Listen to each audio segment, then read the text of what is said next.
Good morning and welcome to the DFS Army YouTube channel. I'm Razzle11 and you can find me on X at Razzle11Grinds.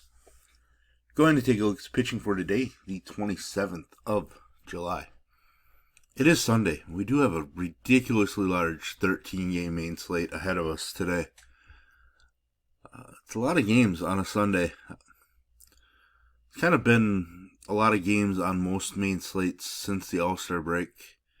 I expect it to spread out a little bit more as we get further and further away, but still, kind of a quick turnaround and research for a 13-gamer on a day where we generally see guys rest. So definitely need to pay attention to some lineups.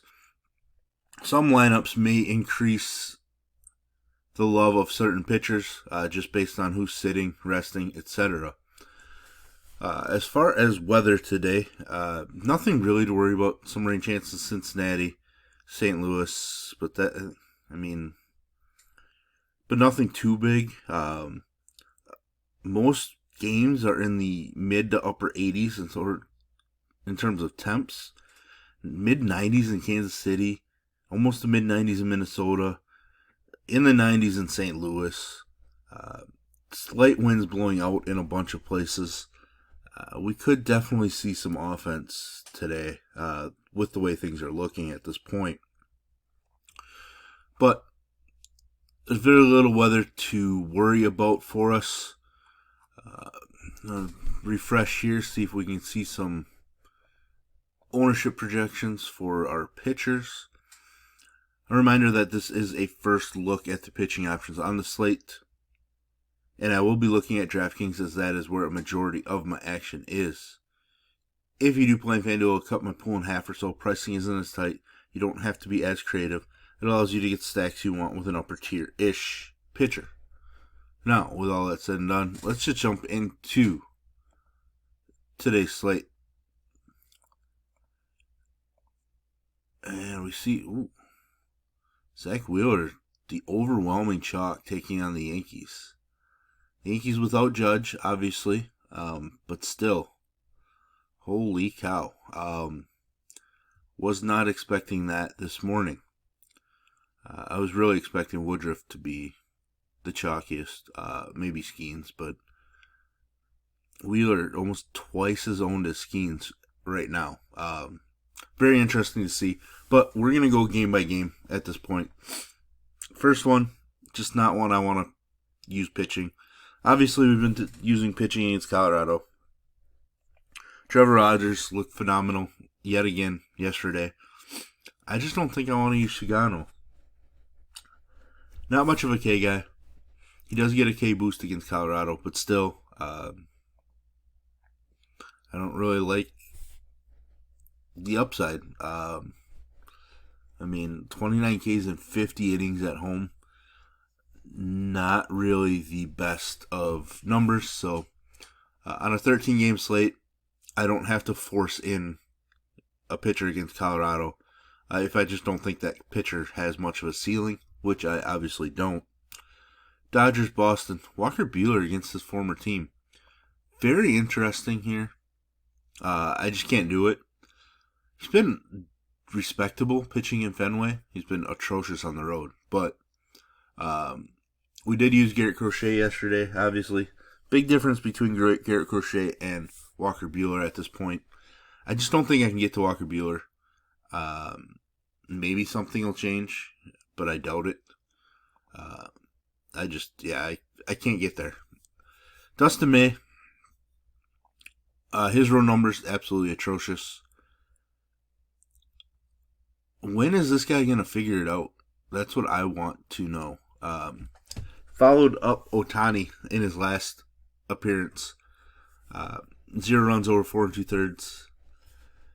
Got lit up by San Francisco in San Francisco, but then dominated the White Sox prior to that. Kind of all over the place. I just don't think we can go to Dustin May, as weird as it seems. I'm kind of giving up on him in that I just don't know that he's ever going to show it at the major league level. It's kind of confusing to me. The guy's arm is ridiculous, but the results just don't match, what I see with my own eyes, I guess, at this point. Philly, New York, obviously Wheeler, we talked about, the chalkiest option on the slate as of right now. Put up nearly 50 fantasy points just a few starts ago against Cincinnati. He gave up just a solo home run as his only hit allowed in a complete game. 25 fantasy points against Boston. Double-digit strikeouts in 3 out of his last 4 starts. One of those coming against the San Diego squad that doesn't strike out all that much. I actually faced them twice in that 4-start span. But the Yankees without Judge, obviously, lineup takes a huge hit. There still is some power in the lineup. And Wheeler has given up 4 home runs over the last 3 starts. So not somebody I want to have 60% of by any means, but the upside is certainly extremely strong. I'm going to switch over here and see if we can't take a look at some pitching. Zach Wheeler's K-prop is important to me. 7.5, juices on the over. That's a pretty strong K-prop. On the other side, Rodon 6.5, juice to the over as well. I like Carlos Rodon for GPP purposes. Difficult lineup, 100%. But I'd like to see him kind of step up in this spot, and he's been absolutely ridiculous when pitching at home so far. Things kind of line up. Obviously, home runs could happen. Philadelphia has some dangerous bats in the lineup, but the 2 most dangerous bats are left-handed. I think that helps him. I know Schwarber hits a ton of home runs against left-handed pitching, but still, I am definitely interested in Carlos Rodon for GPP purposes. We're seeing him at about 15%. Probably where I would guesstimate him at, maybe a little higher. Next game, Skeens for sure. We're just going to be on Paul Skeens. Arizona, Suarez could get traded mid-game, just right before the game starts, etc. He absolutely dominated them the first time he faced them. Now, his K numbers at home haven't been as strong, and that is where he has allowed the home runs, but still, it is a dangerous lineup. The one issue here is he hasn't topped 88 pitches since mid-June. They might be limiting him to 6 innings, but I think there's just so much upside with him in this spot that we want to utilize him as a pivot off of Zach Wheeler. The other side, Zach Allen. Now, obviously, he could get scratched any minute if he gets traded. I'm not sure that they're going to trade him, but he is on the block. He hasn't been impressive this season at all. So there's some worries there, but 2 of his July starts, 31-plus fantasy points. So the upside is still there. He's still the same guy. His last 2 starts have been atrocious, but it is Pittsburgh. It is a weaker lineup, so I am interested in Zach Allen. Quite a bit, actually. I just worry about him getting dealt right before we are in that time frame now. But I also could see a lot of teams waiting to see him perform today, and there is the outside chance that he would get dealt, 3-4 innings if he's dominating.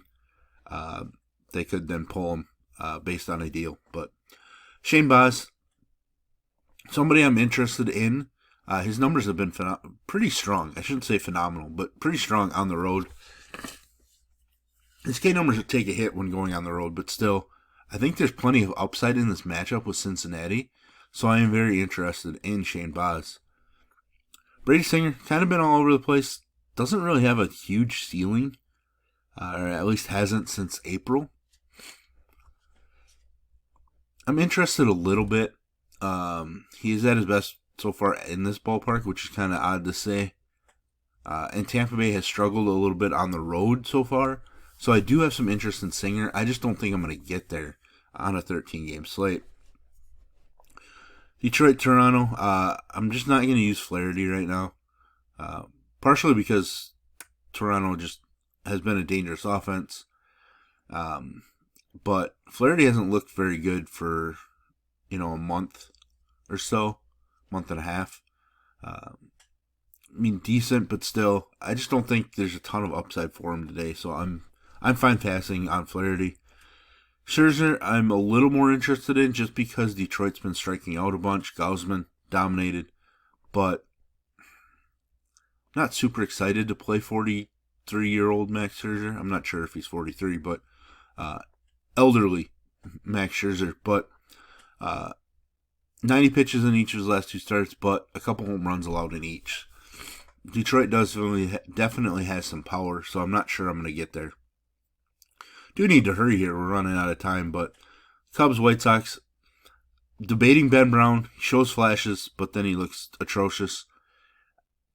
I'm probably going to pass on him, the way the White Sox have been swinging it against a questionable pitcher like Brown, but he's at least in consideration. Houston and the A's, Colton Gordon, not really interested in him. I don't mind left-handed pitching against the A's, but I just don't really like Colton Gordon. JT Ginn, the guy that I could see performing decently, so I'm going to leave him in the maybe bucket. I don't think I'm going to get there. I just want to dig into him a little bit more before I make a final decision. Next game, Washington, Minnesota. I'm going to pass. Minnesota, long reliever, opener. And Jake Irvin, not really somebody I want to utilize. Plus, temps in the 90s. Probably a pretty good spot for bats.